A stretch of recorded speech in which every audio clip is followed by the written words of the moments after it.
Welcome back for another video. Eharbad again, and it is another Raid Shadow Legends video.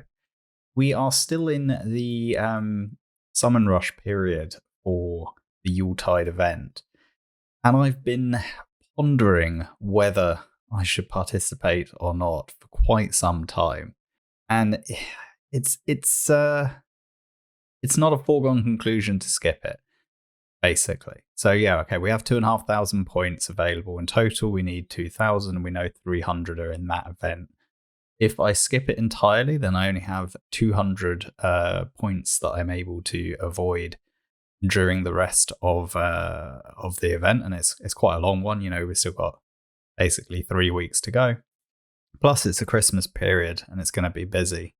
The most meaningful comment I think I saw on my video last time was someone saying, just summon it so you have a more relaxed Christmas. That's a very valid point, and I'm inclined to agree. But let's try and apply some science to it.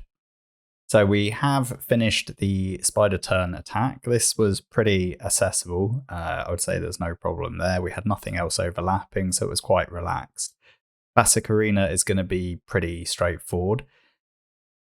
This is going to be kind of interesting because we have a faction-only requirement. I've never seen them do this before, so that's going to be curious. Shadowkin only. Presumably, that means we have to attack with Shadowkin only, and it doesn't matter about our defense, which is, I think, if they're going to do something like this, they need to enforce that your defense has to be Shadowkin only as well, because then it would make it a little bit more interesting. I mean, the reality is everyone's just going to run one-man defenses as always, and it's going to be an easy farm. But I like the idea that they're going for here. They're trying to be a little bit more creative and give us something a bit more interesting, and it's definitely what we've been asking for. My concern is, unless they create a set of criteria, such as you have to put out a meaningful Shadowkin defense, it's just too easy to cheese, and everyone will cheese it. So, nice idea, but we'll see how it pans out. Now, what I wanted to get to is Fire Knight turn attack. The actual points are very accessible, and a nice 6-star accuracy glyph. Pretty solid set of rewards. What I do want to draw attention to, however, is we've got 2 days on this Fire Knight turn attack. That's quite short. And on top of that, we have a champion training event with 3 days. So Fire Knight will have a small overlap with the CVC. The champion training a bit more of a significant overlap. So you'll be able to do a lot of like the kind of high value tavern work during the overlap. So just keep that in mind. And the actual total number of points for a legendary tome, 9,000, is actually very reasonable. And if you're only after the snow points, 4,300. So all in all, the point levels seem quite good. But if you look from the other side, we've got overlapping events. And I don't know what else they're going to throw at us over the next period of time.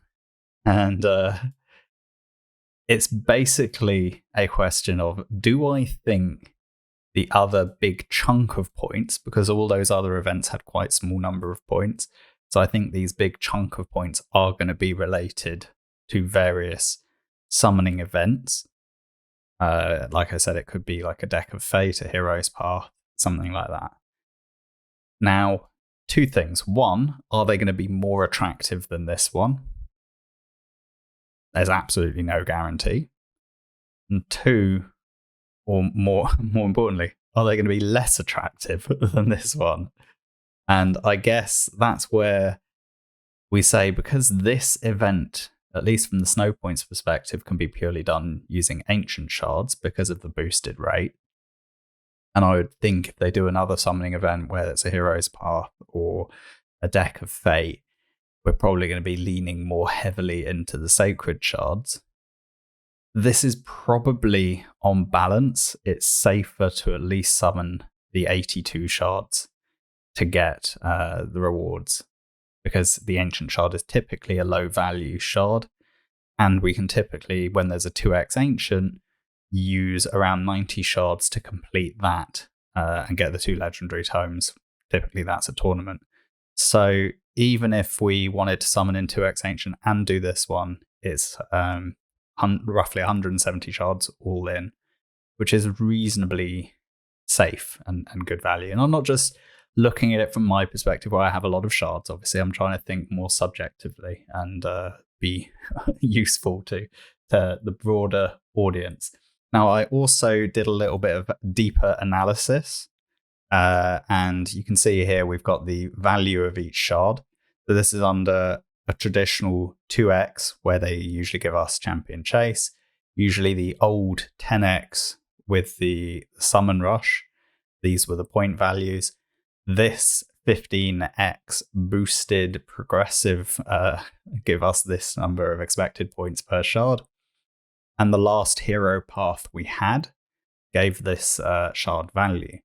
So if we look at it from a pure shard value perspective, the boosted rate pretty much brings it in line with a 2x Champion Chase. So we're getting good shard value.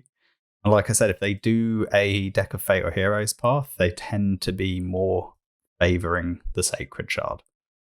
So in that regard, we're probably not going to be summoning Ancient Shards to do a hero path or deck of Fate. So being able to summon Ancient Shards now and guarantee those 300 points, it's probably the pragmatic thing to do. Now, if we look at just getting the 300 snow points, 82 shards, or the other alternative is to do 100 mysteries and 80 ancient, there is a champion training going on, so that's absolutely a viable alternative, or even 50 and 81 if you just want to, save every little ancient that you can. If you want to get the 2 legendary tomes that come thereafter, it's another 54 shards. And if you want to get everything, it's a further 64 after that. But you will get 3 mythical and a tier 3 eternal soulstone. The overall rewards are pretty attractive. For 200 shards, it's actually a good amount of rewards that you get. If we jump back into the game, there are a couple of reasons why you might not want to do the 200. Let's just quickly jump in and see the Summon Rush itself. So like I said, we get the 4,100 points, 82 shards here. There's a bit of a gap before you get the next legend, the first legendary tome, and then there's like a nice little series of books. As I said, to get to here is a further 54. In total, that's 136 ancient shards to get you here, and then to get all the way to the end is 200 in total. My biggest issue with summoning 200 shards, though, is space. Even if I wanted to, summoning 200 is problematic. So I have 90, roughly 87 space right here, and then I'm maxed out on the other things. I could probably expand my reserve vault as well, but it's a lot of champion space to take up. Now I'm definitely going to do the 80. I would then say getting the 2x legendary tomes, the two legendary tomes for a further 54 is not worth it. I think you either do the 82 or you do the 200. Nothing in between really makes sense. So in this video, I'm definitely going to do the 80. And I'm going to continue to think a little bit longer and see how my champion training goes about whether I want to do the extra 120 to get those 3 mythical tomes and an eternal soulstone. Which, if you told me in standalone, summon 120 ancients for 3 mythical and an eternal soulstone, I'd probably bite your hand off and take that. So there is that. If we look at the actual champions, there are some good ones to go. For the majority of people, Valkyrie is probably going to be the one they're going to want to pick. Unless you're early game and you want an easier clan boss team, then Helicath is certainly viable. But I'd still say overall Valkyrie is just a better long-term champion. I do actually have Valkyrie and Helicath, so I'm going to go for Archbishop. Pinthroy, I never did him when he was a guaranteed, and in the end he actually turned out to be pretty good, so maybe I should have. In any case, let's summon the 80 now. I will then have a look at all of my all my champion training, and see if I want to do the other 120. So 10 down, 70 to go. See if we strike gold. I mean, there's always a chance, but there's going to be a lot of blues. Otherwise, on the epic side, I'd really like to get Creedon or one of the epics that's required for the mythical fusion, Mikage. But what are the chances? Karam, not really a very useful epic. And then a sea of blues, an absolute shower of blue. But we'll see. I've not even actually been paying attention to how many shards I've pulled. So let's just do another 10 pull, and then I'll try and figure that out. But we're not expecting much, and we're not being disappointed, shall we say? Precisely coming as expected. Okay, I need to pull 20 more, so 2 more 10 pulls. Doesn't look like we're gonna strike gold, and so far we haven't got a new epic or an epic that is usable for the fusion. But this is pretty much half the parcel, to be honest. We can't really expect much else. And a nice 10 pull of blues at the end. And I think that is us done on the summoning side of things. So yeah, I need to get like another 90 points for the snow points, which I will probably do during using mystery shards for champion training. Like I said, I will have a little think. 120 more to get here. It probably is worth it. Let me try and create some space. Right, that took quite some time. I do actually have enough space for another 120 summons. I did, get 90 slots in the reserve vault. So it's a pretty big investment, about 2,300 gems? I was around 39,000 gems. There's a pretty big investment in the account, and I don't do it very often, so it's quite useful now to have all of this additional champion space. So obviously, once I've done the fooding of all the champions, it'll put me in good stead for this champion training that we're doing right now, and the other champion trainings. We'll probably have another one during the Yuletide event, and probably 2 more during the Christmas fusion as well. So I think it's overall will kind of be a good form of account management. I'll still end up with more than enough ancient shards for future events. I should probably hit Mercy during the next 120. So I've got a reasonably good chance, I guess. Still pretty bad chance to get Archbishop. We'll only be on the 15x. Anyway, let's get into it. Do the final 120, and then I want to show a little bit about some of the other work I've been doing. None of these are very useful. The other work I've been doing in terms of kind of optimizing and updating my account. So I've now got a new team for Iron Twins and a new team for Shogun, which I'd never really farmed at all before. Not hitting any of the champions that I need. There's 2 rares for the mythical fusion I need, and a bunch of epics. We're not getting those at the moment, but let's just keep summoning. We'll see if we get lucky. Skull Crusher, if you're early game, pretty damn good for the clan boss. Just doesn't get used anywhere anymore. The game has come on a long way, and so far all I'm seeing is more and more food. And this is the thing, if you're not summoning during 2x, like, it's a lot of epics you're missing out on, and realistically, I'm probably throwing away like one legendary and a bunch. Oh, we did get gold. It's Draco. Very interesting. We knew we'd hit gold because we got the 20x banner at the top.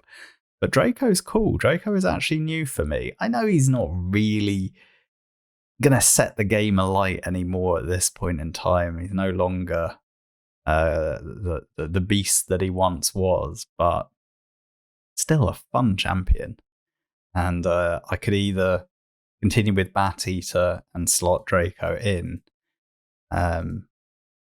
which I probably will do anyway, potentially, although I'm considering doing Demitha Fushan combo, as I think that's going to do higher damage, and, why not? But no, I'm Draco's cool. Like, he's a fun champion. He'll speed up my faction wars. How about that? If nothing else, he'll speed up the faction wars. How much more have we actually got to do? Let's see. We are 7,500 in, so 2,500 to go, which is 50 more shards. Hopefully we'll I don't know. I don't know what we're hoping we'll get. Like I said, at least if we could get the 2 rares that I don't currently have, that would be good.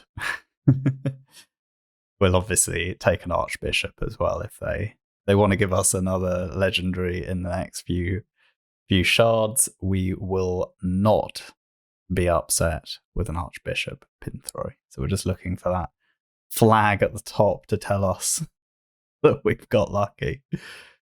Bunch of epics in this pull, but none of the ones we need. How many more have we got? 20 more to go. Penultimate 10. Are we going to get anything? This is new for me, but not one of the ones we need. None of the ones we need. God, give me one of the 2 rares I need. I might have actually got one in the first 80, but I was so quick to be feeding them all to make space to do this last bunch that I wasn't actually paying attention. So I could well have accidentally fed them. But, these things happen. Mistakes do happen. I try not to make a habit of making mistakes, though. That is something I definitely seek to avoid. But now we've got another 3 mythical tomes and an Eternal Soulstone. Hopefully those will come in handy in the future. Back into my saving mode from here on. Still got a very healthy number of ancient shards there. That's kind of it. That's pretty much what I wanted to show. What's this? We got another new champion. What was the one? Yeah, that was the one I mentioned. Does he actually do anything of interest? Not really. Not really is the answer. Is there anything else to show?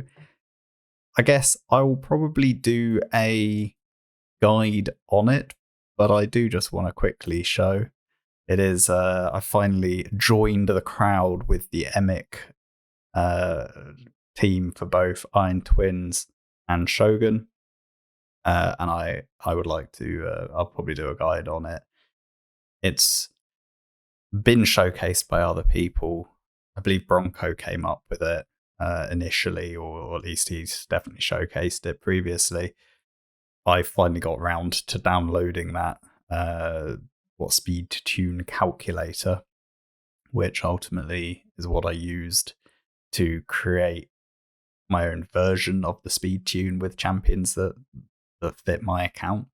Because I'm using one of these Painkeepers I use in Bat Eater already, and I wanted to make sure that what was I going to say?